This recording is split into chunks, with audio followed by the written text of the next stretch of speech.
Olá, bom dia, boa tarde, boa noite, porque eu não sei em que horário você está vendo e ouvindo este podcast pelo Achei.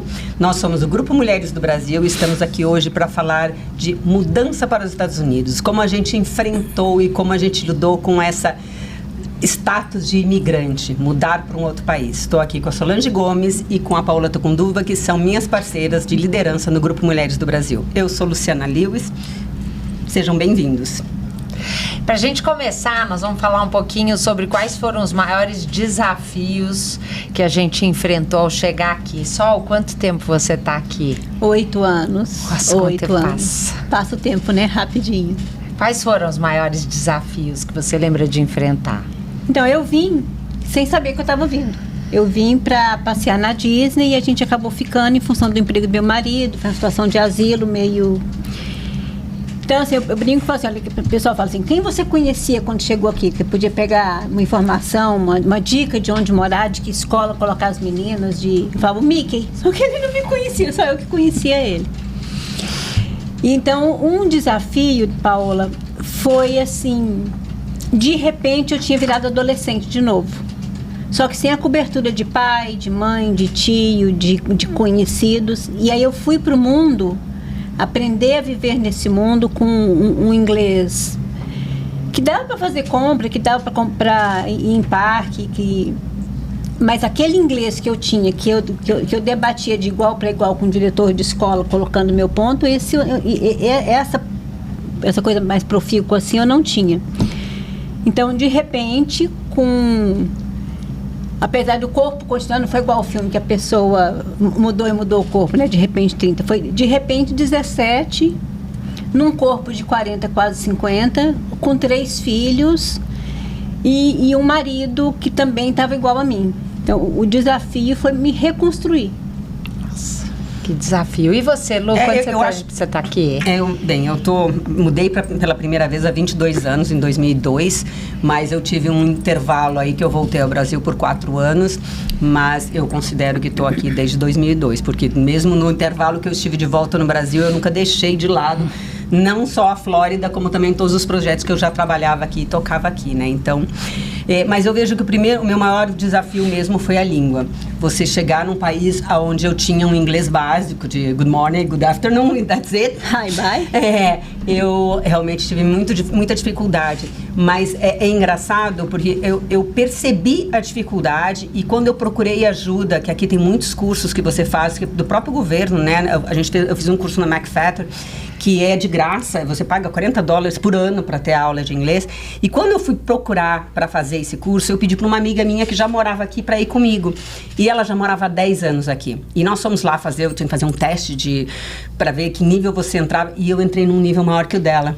E eu fiquei chocada com aquilo, porque eu sei assim, ela já mora há 10 anos aqui e ela não fala inglês, porque muitas das pessoas que vêm para cá têm essa mesma dificuldade e se acomodam, né? Ficam vivendo na comunidade brasileira e não vão aprender inglês. Então, para mim, a maior barreira foi a língua. E depois, no decorrer, a gente vai contar outros que a gente enfrentou por aqui. E você, Paola? Eu tô aqui há 7 anos e a nossa família fez toda uma programação para fazer essa mudança. A gente deu entrada no nosso pedido de green card no Brasil. Ficamos lá durante os 2 anos que levou para ser aprovado, e só depois que o Green Card foi aprovado que a gente veio. E nesses 2 anos a gente ficou se organizando. Então eu achei que eu ia chegar aqui, que eu ia tirar de letra. Porque eu já conhecia, a gente já vinha a Miami desde 1992, meu sogro já tinha apartamento aqui, então a gente já tinha até alguns amigos. Falei, isso aí vai ser fácil. E para mim o maior desafio é enfrentar o que eu chamo de a síndrome do Zé Ninguém. Porque todo aquele histórico que eu tenho no Brasil e que as pessoas ao meu redor já conheciam de quem é a Paola Tucunduva, eu cheguei aqui e as pessoas não faziam a menor ideia da minha história. Então, eu cheguei aqui com 50 anos, você chegar aqui para a segunda metade da vida e, de repente, eu não diria que a gente perde, porque é claro que todo esse conhecimento, tudo que eu construí ao longo da minha vida, serve de trampolim e eu tô de alguma forma usando e acelerando, mas ninguém conhece. Para esse mundo eu sou nova, e eu acho que esse é um desafio. A gente não volta no zero, mas a gente dá uma ré para trás. E eu acho até que ter a humildade de dar esse passo para trás e estar disposta muitas vezes a assumir um trabalho mais simples do que você fazia no Brasil, ele é fundamental. Por quê? Porque como a gente vai ter esse trampolim, rapidamente a gente vai crescer. Mas se você ficar esperando entrar no mesmo nível que você estava no Brasil, dificilmente você vai conseguir esse espaço. E aí você acaba ficando fora do sistema e toma muito mais tempo. Então, às vezes, essa humildade para dar espaço para trás que faz toda a diferença. É aceitar o mundo como ele é. Né, sem essa expectativa, sem falar não é justo. Então é o que tem pro dia, é o que tá no buffet, e como é que eu vou fazer meu prato a partir disso, né? E aproveitando que você tá falando, né, Sol, você é psicóloga, aí você sai do Brasil, como é que ficou? Você teve que se reinventar? Como é que você se adaptou com a sua carreira aqui? Então, eu sou psicóloga e tenho mestrado em psicologia. Muito disso foi aproveitado quando eu fiz a transição de diploma. Só que aqui eu posso ser psicoeducadora. Se eu quiser ser psicóloga, fazer laudo, atestado, aí eu tenho que fazer um doutorado. Então eu perdi uma parte disso, que eu até não acho ruim não, porque eu tinha preguiça de laudo, de atestado, de psicodiagnóstico, é muita redação. Mas assim, eu gosto muito de jogar o jogo do contente. Então nessa readaptação, algo que eu tenho feito muito é a constelação familiar. Porque ela hoje em dia ela não está embaixo de um board. Ela é meio que terra de ninguém. Qualquer pessoa que fizer o curso de constelação pode ser um constelador. Nesse momento no Brasil está tendo uma revolução, talvez ela vai vir a ser algo da psicologia, porque ela é muito psicoterapia, né? E abrir a caixa de Pandora é fácil, mas a pessoa tem que saber fechar, tem que saber até onde ir. Mas enfim, então a constelação ela me ajudou nisso. Porque a minha profissão aqui, eu não sou psicóloga que pode atuar como psicóloga. Eu sou, no máximo, psicoeducadora. A Sol colocou que ela veio para cá numa situação de que veio para Disney e acabou ficando, né? Paola falou que fez toda uma programação para vir. Eu vim acompanhando meu marido, que era executivo de uma grande empresa, e foi transferido para cá. Então, era uma coisa que a gente já queria, a gente já vinha planejando dar essa experiência para os nossos filhos de morarem no exterior. Então, quando chegou a decisão, né? Foi fácil tomar a decisão. Queremos dar para os meninos essa oportunidade. A gente, quando mudou para Weston, que é uma cidade aqui no sul da Flórida, que tem bastante brasileiros. Na época era muito mais venezuelanos, hoje em dia tem bastante brasileiros.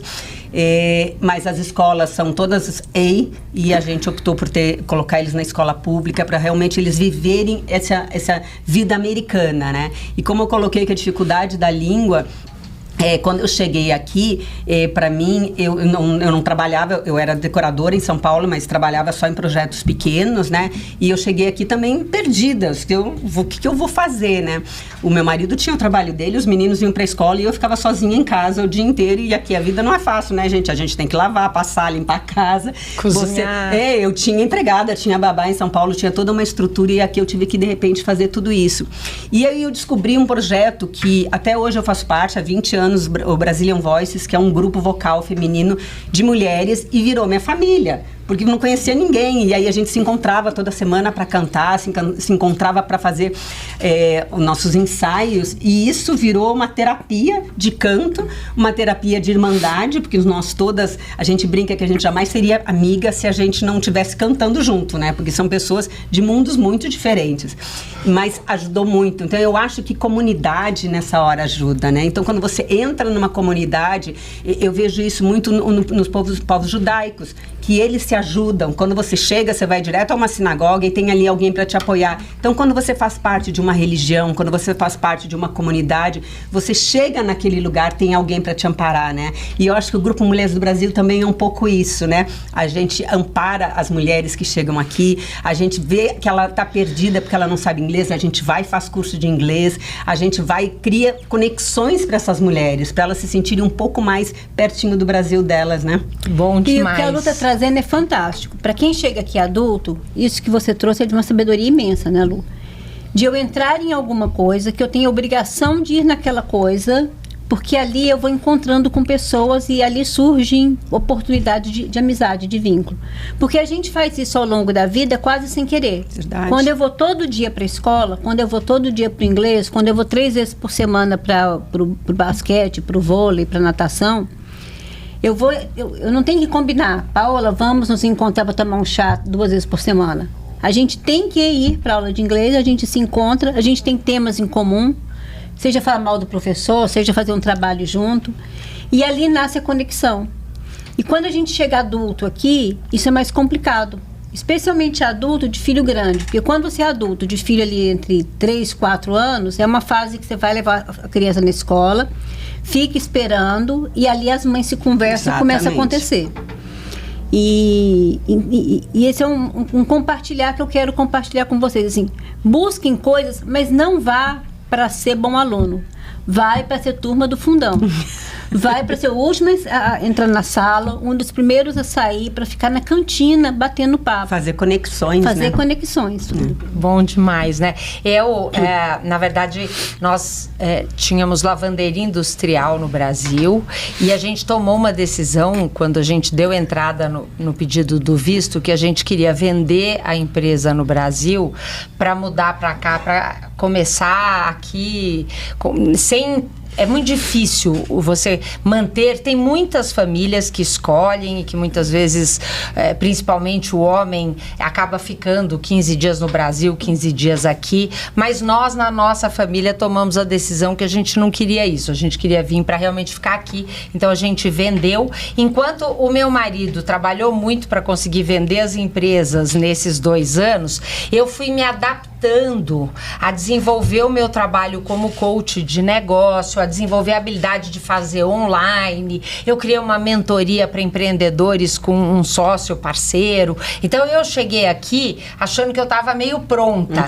Até continuei atendendo os meus clientes de coaching, porque eu já atendi online, fazendo a mentoria e tal. Mas conforme o tempo foi passando e depois ainda veio pandemia, eu comecei a questionar variação do dólar, que quando eu cheguei aqui era R$3 para $1 e pouco tempo depois virou 6 e aí eu falava, meu Deus, um esforço para ganhar um valor que não sustenta. Então eu comecei a fazer uma mudança e vim para cá como coach, participar dos networking e tudo mais. Então foi muito interessante, porque eu me planejei, achei que eu ia continuar como eu estava e chegou aqui, eu percebi que não dava, que eu tinha que realmente mudar e chegar aqui. E o trabalho voluntário do Grupo Mulheres do Brasil realmente fez toda a diferença, porque eu sou uma pessoa de ter sonhos e buscar realizar esses sonhos. Então, cada evento que a gente ia fazendo, cada ação que a gente ia, vamos dizer, o resultado, o impacto que a gente vai gerando, isso preenche a minha alma. Eu acho que isso foi fundamental para me ajudar a fazer essa transição para cá, para os Estados Unidos.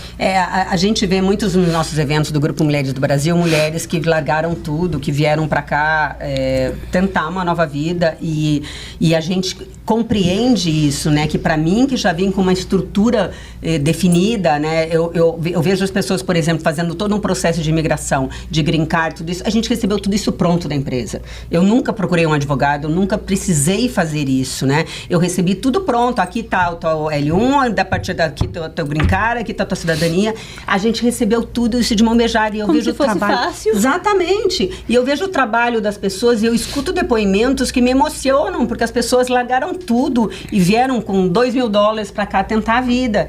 E eu acho que faz parte de nós, líderes do Grupo Mulheres do Brasil, ajudar essas pessoas, que a vida nos deu uma facilidade, e para mim, no meu caso, de poder estar aqui de uma outra forma. Eu acho que poder ajudar essas pessoas é uma gratidão muito grande, é uma forma de eu agradecer ao universo o que eu recebi. Mas isso me realiza porque quando eu cheguei, aí eu sou muito acadêmica, aí eu fui no CCB, né, no Centro Brasileiro, Centro Comunitário Brasileiro, para falar, então tá, o que tem, onde é que vai, qual que é o advogado, como é que funciona.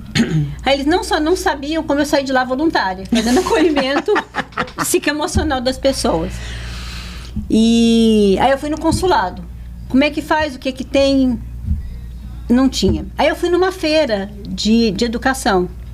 E aí, na fila, a moça falou, o que você está fazendo aqui? Eu falei, eu vim do Brasil, estou aqui legal, estou documentada, mas não me preparei para vir.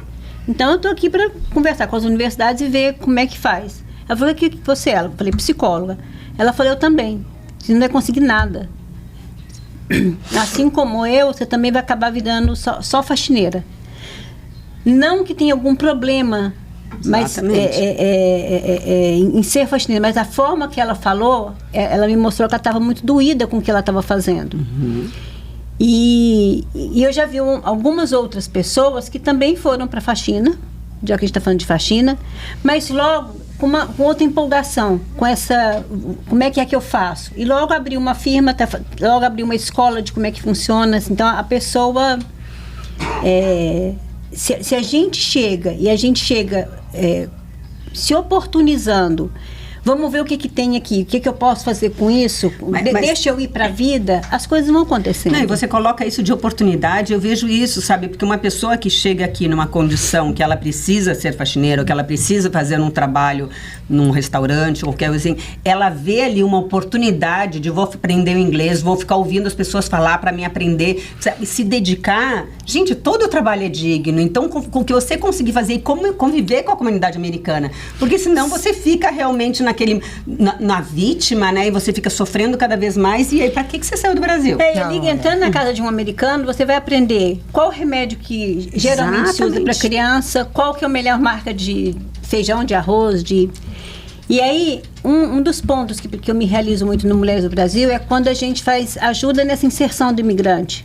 Ajuda até porque de uma forma ou de outra, todas nós passamos pela dor de estar num país com amigos, com capacidade de fazer amigos, com um suporte, mas sem o conselheiro, sem o avô, sem a avó, sem o tio. Então, assim, eu não sei como é que faz a eleição aqui. A gente vai conversar sobre isso agorinha. Naturalmente, no Brasil, você sabe como é que funciona o vestibular, como é que funciona o imposto de renda, como é que funciona pardal, como é que funciona porque você chega aqui, você tem que saber tudo. Você não sabe como faz carteira de motorista, você não sabe o dinheiro. Seguro, você não sabe se $10 é caro ou não é caro por alguma coisa. Sabe? Eu vou na manicure, custa $30. Eu não sei se $30 é caro ou não. Você converte e é um absurdo. Não, se converter, aí você enlouquece. E uma coisa que eu acho bacana, né? Vocês viram a Lu comentando que ela veio como expatriado, com o marido transferido. A Sol chegou aqui, veio de férias e de repente ficou. Então sabe como é que é a luta de buscar, como é que eu vou viabilizar o green card e tudo mais. Eu, como empreendedora que decidi fazer uma mudança de vida, então eu acho que isso mostra muito como nós somos diferentes e complementares, e por isso que muitas vezes a gente consegue entender o desafio, a dor da brasileira que está chegando aqui, exatamente por essas experiências tão ricas, né? Eu sou completamente apaixonada pela Flórida, porque eu acho que, como a Sol falou, a gente deixa de ter aquela rede de apoio da família, e aqui os amigos passam a ser essa família e fazem muita diferença.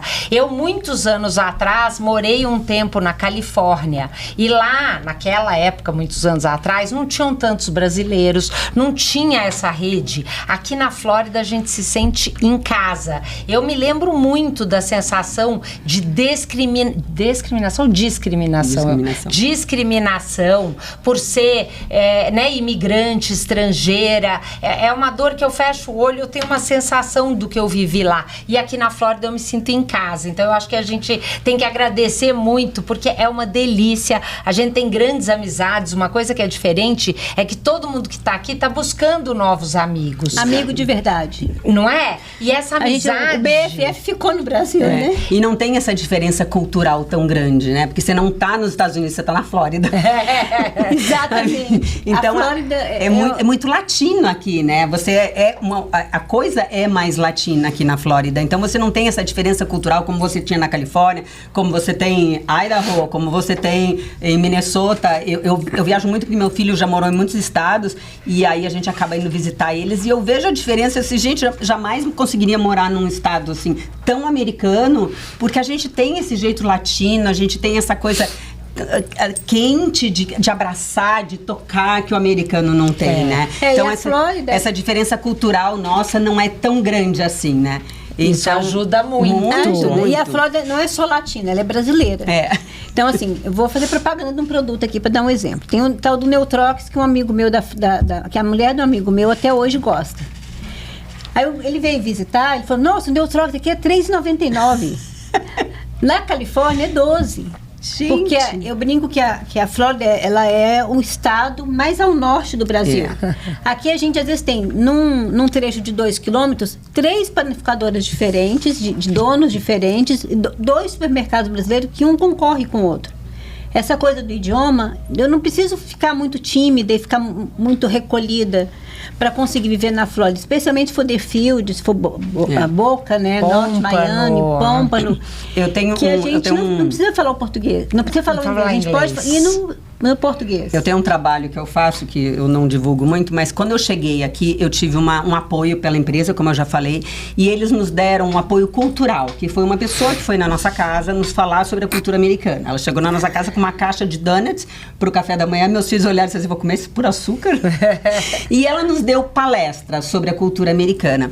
E foi muito importante pra gente naquele momento. E aí eu trabalho para uma empresa de São Paulo que faz essa coisa de transição cultural, e eu faço essa conexão entre os brasileiros e Estados Unidos. E essa semana eu estava atendendo um casal e eu justamente coloquei para eles isso: vocês não estão nos Estados Unidos, vocês estão na Flórida. E existe uma diferença muito grande nisso. Eu faço uma comparação com eles, né, de coisas de Brasil e coisas daqui, e aí o rapaz me disse assim, eu não preciso nem usar inglês aqui, porque todo mundo fala espanhol. Na hora que você chega num lugar e ele vê que o teu inglês não é perfeito, ele vai pro espanhol porque para ele é mais fácil. Pro atendente da loja, pro que tá empacotando no Publix, para eles é muito mais fácil falar espanhol porque ele não fala inglês. Exato. Então você acaba não usando. Eu tenho amigas que me procuram, eu quero estudar inglês na Flórida. Eu disse, amor, não vem pra Flórida estudar inglês, porque aqui você vai aprender espanhol. Então, eu acho que também tem isso, a facilidade da língua. Eu sou gaúcha, então eu tenho um pouco do Uruguai e da Argentina, que eu convivi muito, então eu já tinha uma facilidade com o espanhol. Se eu não cuidar, eu não falo inglês. Eu passo a semana inteira e não falo inglês aqui. E até eu ia falar um alerta em relação a isso, porque eu conheço brasileiros que estão aqui há 20 anos e até hoje não falam inglês. E isso me corta o coração. Por quê? Porque a própria pessoa não se dá conta do quanto ela perde de oportunidades por não falar inglês. Então, exatamente. A gente não precisa, é verdade, a gente não precisa. Mas como a Sol lembrou bem, aqui tem curso gratuito para ensinar o imigrante a falar inglês. E quando você sabe, faz toda a diferença. Eu lembro que uma das vezes que eu fiz um atendimento para um brasileiro que tinha uma empresa de gravação de vídeos e veio querer o trabalho como coach, e ele falou assim, não, eu perguntei, o que você está buscando? Eu preciso faturar mais. E por que você não fatura mais? Eu não faturo mais porque eu não consigo contratar um vendedor que fale inglês para vender o meu produto. E eu falei, bom, e você precisa vender mais? E você? O que você está fazendo para aprender a falar inglês? Porque senão você não vai sair desse, vamos dizer, risco um disco riscado que fica parado no mesmo lugar. Não tem dinheiro para contratar ninguém porque não fala inglês, e aí não consegue vender, não vende, não vai ter dinheiro, não vai contratar alguém. Se você aprender a falar inglês, você sai desse É uma tentação, porque aqui você tem companhia, você quer comprar carro, você vai na Toyota e tem gente que fala português. Você quer conversar com gerente de banco, todas as agências de banco, todas as marcas de agência, tem gerente que fala português. 23% do mercado de Deerfield, quem detém a posse, é o brasileiro. Então, é muito fácil. É bom a gente conservar o português, porque aqui na Flórida, quando você fala inglês e português, o seu salário ele dá uma alavancada de 25%. Mas, como a Paula está trazendo, se você não aprende o inglês, você fica no porto. Você não entra no país.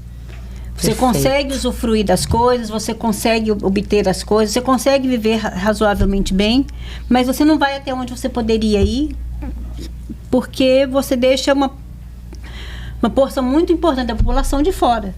Falou bem. Vamos falar um pouquinho sobre o impacto da mudança na família, Lu? Como é que foi para os seus meninos? Eles chegaram aqui pequeno, como é que foi isso?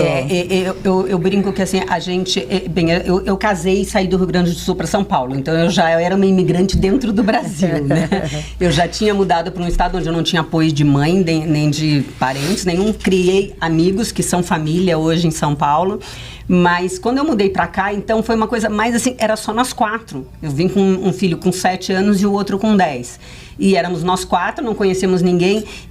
No primeiro momento, a gente se aproximou muito mais, porque nós não tínhamos, eles não tinham amigos, nós não tínhamos amigos, então era muito intenso. Era nós 4, muito juntos. Meus filhos fizeram aqui toda a elementary school e middle school, e na volta acabaram fazendo a high school no Brasil. Mas hoje eles se consideram, o meu mais velho até fala uma coisa que eu acho engraçado, que quando ele está no Brasil, ele é americano, quando ele está nos Estados Unidos, ele é brasileiro. Então, não que ele esteja insatisfeito com isso, mas é que ele tem tanto do Brasil como tanto da América. Ele não suporta certas coisas no Brasil, assim como ele não se adapta a certas coisas americanas, mas eles não sairiam daqui, não. Têm vidas já totalmente independentes, fizeram a carreira deles aqui.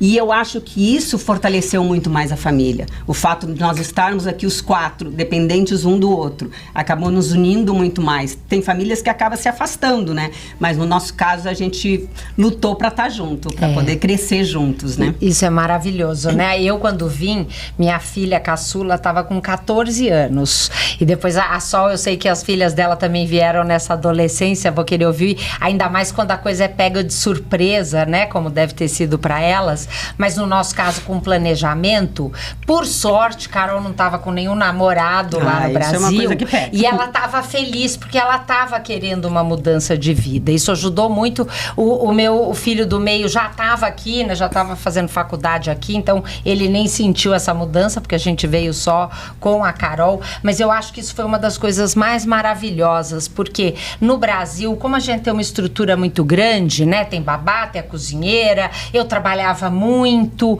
Então as crianças chegavam, eles tinham os amigos, eles desciam, eu sabia que estavam bem, que não iam passar fome, que nem nada. Então no fim a gente olha e falava, puxa vida, no fim a gente ia conviver na hora do jantar, que a gente jantava juntos, mas era aquela conversa, aí cada um entra pro seu quarto, e realmente foi uma transformação tão grande que eu vivi com a minha filha caçula. A gente se aproximou tanto que hoje nós somos grandes amigas, e isso nunca teria acontecido se a gente não tivesse mudado pra cá, vindo com planejamento, que eu tive tempo pra ficar em casa, a gente que tinha que cozinhar, fazer tudo junto, e eu acho que isso foi maravilhosa, essa conexão. E para suas meninas, Sol, de repente viemos de férias, vamos ficar, adolescentes, como é que foi esse impacto? Então, a gente veio, né, e aí, meu marido, ele é gestor de orçamento e finanças no Ministério no Brasil.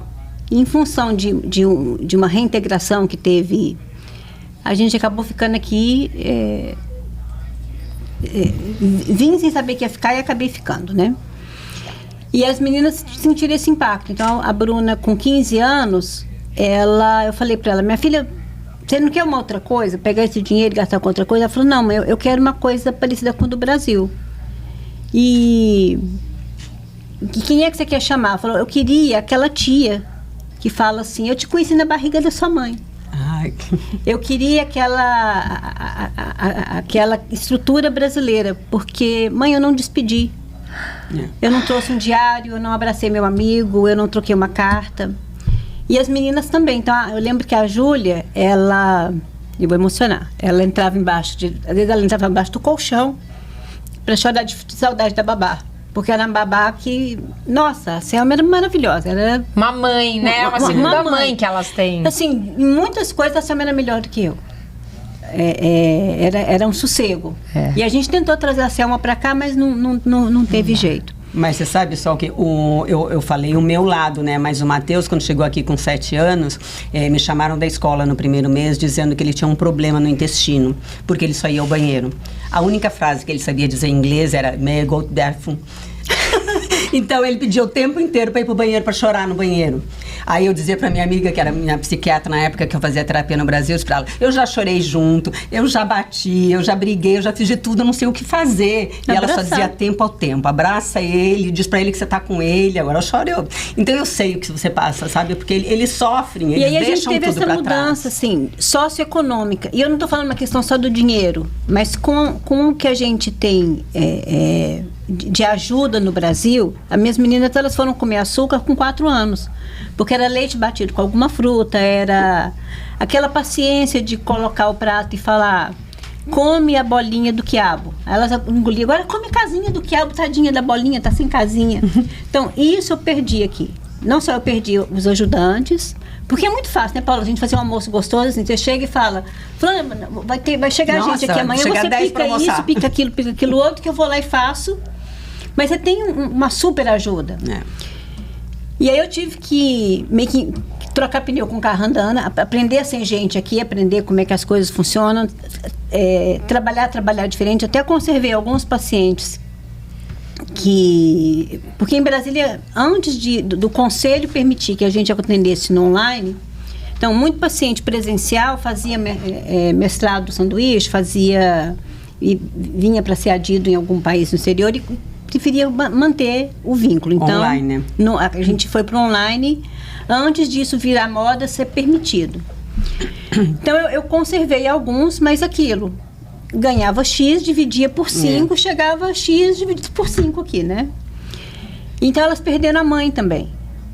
Porque a mãe estava virando gente. Então, as minhas 3 meninas entraram em processo de depressão, uma depressão exógena, uma resposta ao que o meio está fazendo. Então, para mim, e hoje eu percebo que elas são meio cidadão de um terceiro território. Elas nem são brasileiras, nem vivenciaram história, tem musiquinha que vão falar, ela não vai entender a piada, mas nem são americanas. Tão adaptada, não querem voltar. A Bruna já está na universidade, as meninas já sonham que o curso vão fazer, tem amigos, dormem na casa de amigo, mas elas são a ponte. Mas eu vou te dar uma boa notícia. Quando eles ficam adultos, como os meus, que hoje tem 31 e o outro 20, quase 29, eles voltam às raízes, eles voltam. Essa semana meu filho estava tocando uma música, eu olhei para ele e disse, que você está tocando Paralamas do Sucesso? Aí assim, tipo, eles vivem aqui, eles são mais americanos que brasileiros, mas eles ainda mantêm as raízes, eles ainda mantêm o amor pelo Brasil, e isso elas não vão perder nunca. Não vão. Isso a gente No meu caso é mais complicado, é que a gente não pode, eu posso em qualquer país do mundo, menos no Brasil. Então assim, o contato ainda é com o parente que vem. Mas, assim... Faz parte. Agora, uma coisa eu acho, eu já ouvi isso, que uma vez que você decide imigrar para um outro país, nunca mais você vai verdadeiramente se sentir, eu não sei se é em casa, porque é exatamente o que você descreveu do seu filho. Porque a gente chega aqui, a gente é quase americano, mas nunca vamos ser 100%. Pode virar cidadão, pode falar, mas nunca vai ser aquela coisa, né, de entender certas piadas e tal. Só que se a gente hoje voltar pro Brasil, a gente percebe que a gente não é mais totalmente brasileiro. Eu vivi e não isso. Se adapta. Você ainda viveu eu vivi isso, né? E vou te dizer que foi mais difícil para mim me readaptar ao Brasil em 2010, quando eu voltei, do que quando eu mudei para cá em 2002. Porque eu cheguei lá, eu era outra pessoa. Eu era outra Luciana. A vida andou lá também. Não, a vida andou, mas as minhas amigas continuavam com o mesmo conceito de ter a babá, a empregada, o motorista. E eu não queria mais aquilo, sabe? Até tem uma piada interna com uma amiga que a gente brinca que quando a gente mudou para os Estados Unidos, a gente sabia onde ficava o azeite. Porque quando a gente morava em casa, a gente nunca sabia onde estava o azeite. A empregada que manda na nossa cozinha. Exatamente. No Brasil, né? E aí elas assim, eu amo saber onde está o azeite. Aí quando eu cheguei em casa, que eu cheguei no Brasil de volta, eu botava um copo de água na minha mesa. Quando eu chegava, o copo de água tinha saído. Eu brigava com a empregada, por que você tirou o copo de água? Ela, tava lá o copo, você não estava usando. Mas fui eu que deixei o copo. Então, pra mim, foi muito mais difícil em todos os sentidos. Fica intrusivo nessa, mas outro adulto o tempo todo em cima da gente. Exatamente. Então, foi muito mais difícil pra mim me readaptar. Mas nosso tempo está acabando, a gente fala demais, né? Essas 3 mulheres aqui, quando se juntam para falar de qualquer assunto, gente, né? Eu queria só falar uma coisinha a partir do que você falou. É muito comum eu ter cliente que fala, olha, eu tô com saudade, deu banzo, eu vou voltar pro Brasil. Pensa bem. Se você tiver documento, volta, fica 3 meses e vê se é isso mesmo. Porque uma coisa é o sonhado, outra coisa é a realidade. Exatamente. Quando eu realmente tenho buraco na rua, não posso mexer no celular porque eu tenho medo, enfim. Então, pensa bem, porque isso que a Lu trouxe, e a Paola também, né? É uma verdade profunda. Então, a gente tem essa... Ser cidadão no mundo é muito bacana, muito legal, muito interessante, mas tem um custo. Tem um custo. A gente fica meio no limbo. E pra gente fechar, né, Lu, eu acho que a gente podia falar um pouquinho aí sobre dicas que a gente poderia trazer para quem tá nos ouvindo ou tá chegando, ou quem sabe, né, tá aqui ainda há pouco tempo. Você quer começar, Lu? Posso começar.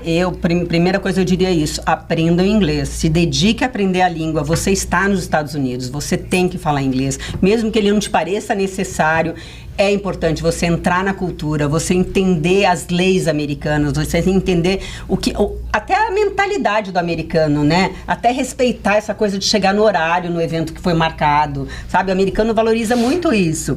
Então, é você entrar, de mergulhar mesmo na cultura. Você se submeteu a vir para esse país, você escolheu estar aqui, ou mesmo quem não escolheu, mas está aqui por opção, é você se dedicar a aprender a cultura e a língua. Maravilhoso. Acho que é bem por aí, assim, assume que está aqui por escolha, porque Deus quis, e tem algo que a gente tem na infância que nos ajuda muito a virar gente, que é uma espontaneidade e uma criatividade. Então, eu entro sabendo coisas que eu vou gostar, ou não sabendo, mas eu entro com capacidade de gostar de coisas ou não. Mas eu entro com o coração aberto para provar. Então, assim, entrou num lugar onde a comida é diferente, não sai procurando arroz com cheirinho de alho, não sai procurando o feijão com cheirinho de bacon. Prova aquela comida e pode ser que você goste ou não, mas prova de coração aberto. E essa criatividade de pegar o novo e reorganizar de uma forma que fica confortável para você. Então, assim, é de estar aqui por inteiro. Exatamente. E a minha dica é a humildade. A humildade para perguntar como é que funciona o sistema de saúde aqui. Como é que eu compro um carro? Como é que eu alugo uma casa? Como é que eu construo um crédito? É humildade para, às vezes, achar um trabalho mais simples, que pode ser até a faxina, porque aqui, na faxina, você vai ganhar um dinheiro suficiente para levar uma vida boa, muito melhor do que muito engenheiro no Brasil, e é só um período de transição. Se você tiver um sonho, uma visão de futuro, esse é o país da abundância e tem para todo mundo, mas a gente precisa ter essa humildade para, como a Sol falou, em alguns momentos dar um passo para trás, se estabelecer para você poder crescer, e você vai alcançar tudo aquilo que você sonha. Bem, esse é o podcast com o Grupo Mulheres do Brasil. A gente vai estar aqui com vocês periodicamente na redação do Achei USA. Agradecemos sempre o Achei por essa oportunidade. E sempre que você tiver dúvida, sempre que você precisar de ajuda, procure o Grupo Mulheres do Brasil. .sul.fl nas redes sociais. Mande uma mensagem para o Achei, eles botam vocês em contato com a gente. E a gente está sempre aberta para ajudar a comunidade. Até o próximo!